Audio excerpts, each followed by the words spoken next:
Okay, so 64-bit mode doesn't really have segmentation, but it does support FS and GS. FS is kept pointing to the current task record, task structure, and the first address in the task structure is a self-addressed pointer. That we'll get into that in a second. Anyway, so a task record has stuff like there's one window per task, and these are the window dimensions and position. The registers, when the scheduler swaps it, tells the GS segment points to the current CPU structure, and this is the task CPU.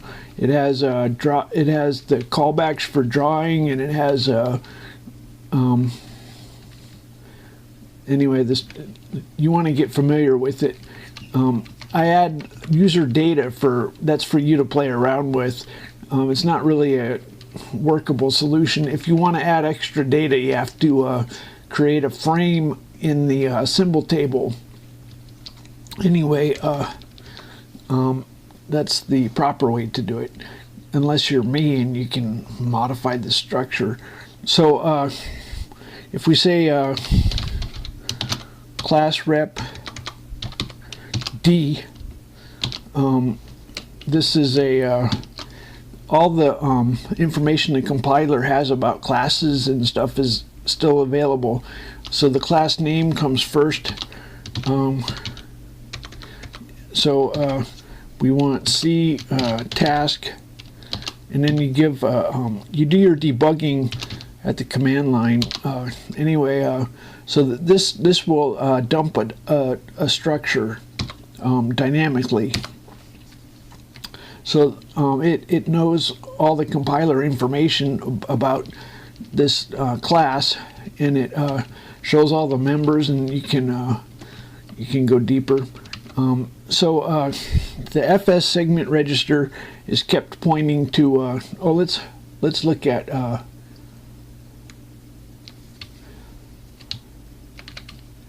The first one is self-addressed. Well, you can't really, you wouldn't know the difference. Anyway, so the FS segment register is kept pointing to the current task. The GS is kept pointing to the current CPU structure. If you want to see what a CPU structure looks like, it has a number. That's the number of the CPU, and it has the idle. You need that when you're scheduling.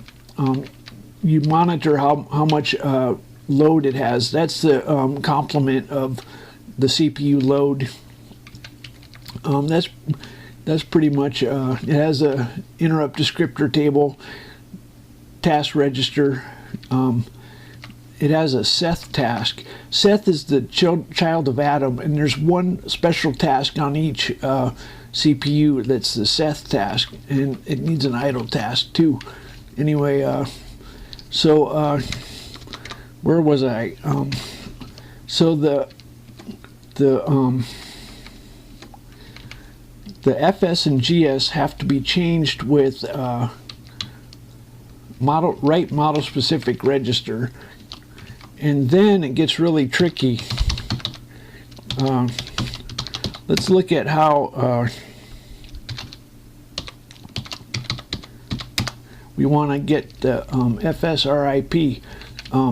What it does is it this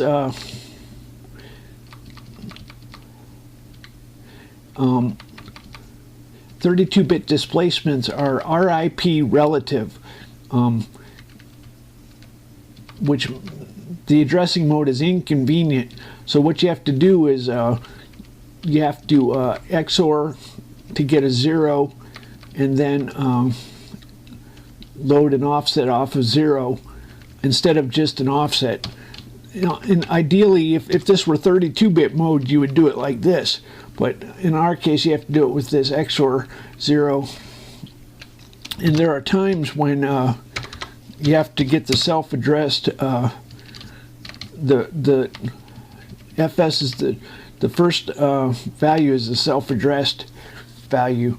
Anyway, so so the class rep D, the document D FS, this shows you can modify this live. You can also modify class rep D. You can put a size. So the window coordinates are somewhere in here, and we can modify. These are live widgets.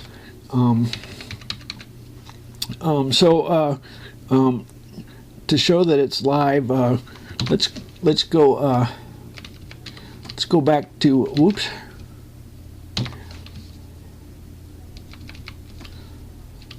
Okay, so this document has a widget. When it was created with a Control L will create a widget. Create a widget. If you do text, and you can say nothing, and define string. If we say my define, we just created a text that's my define. Now if we say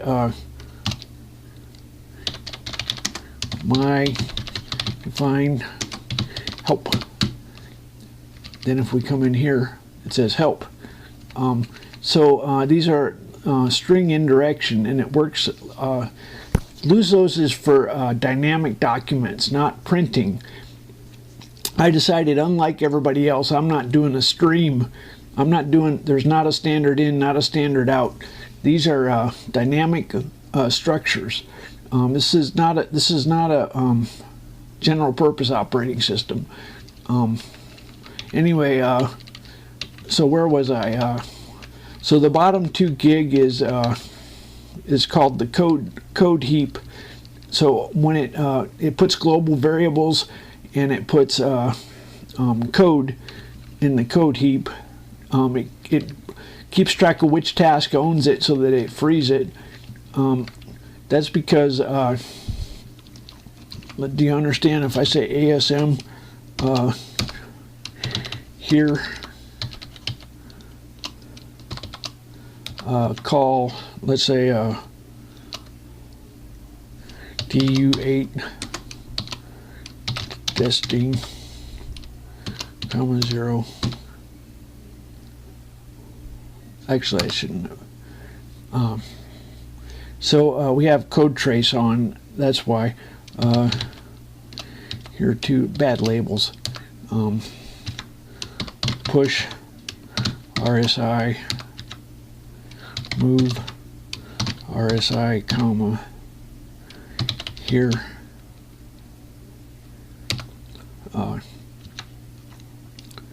Call address, put string. That's an import. Look at the example code to learn these things. I don't have to. I should do ES. Okay, so I just made some code. Let's unassemble. Unassemble works with for functions. You put an ampersand. If it's a assembly, if it's a C function, you put an ampersand in front. Otherwise, you put just the assembly symbol. And for assembly, you can only have the symbol defined once. For C symbols, you can redefine them, and it overshadows. So let's see, we want unassemble here too. So when we unassembled here too, we have code trace still on. Code trace off. Now unassemble here too. Okay, so here's the push. Look at this. It loaded a 32-bit value. That's because it's in the code heap. And then it did a call. This is a 32-bit. This is a 32-bit call because it's in the code heap. If I didn't have a code heap, I would have to work a lot harder. I would have to use more instructions, and then it does a pop. There's not a most operating systems have kernel in the upper memory. I don't have that. I just put all code mixed up in the lowest. So it just printed testing right there. So I put all code in the lowest 2 gig, but I can allocate big chunks. Actually, memory can get fragmented because I don't use. I always identity map. Now I give lectures on if you want to play with page tables, I set it up. If you want to play with ring 3, I set it up. If you want to play with PCI interrupts, I give lectures on that in screen memory and timing instructions and some tricks. So you probably want to look at those.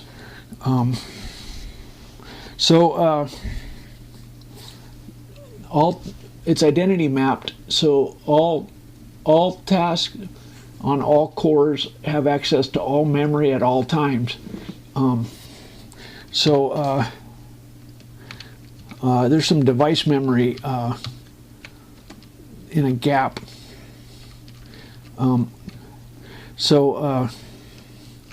lowest 2 gig is code heap. Then there's some data. Then there's a gap for 32-bit devices. I don't really do any PCI devices. Then it can go up to I think 64 gig or something, or I forgot, 128 gig. What did I say? These are dynamic. You can change the limit.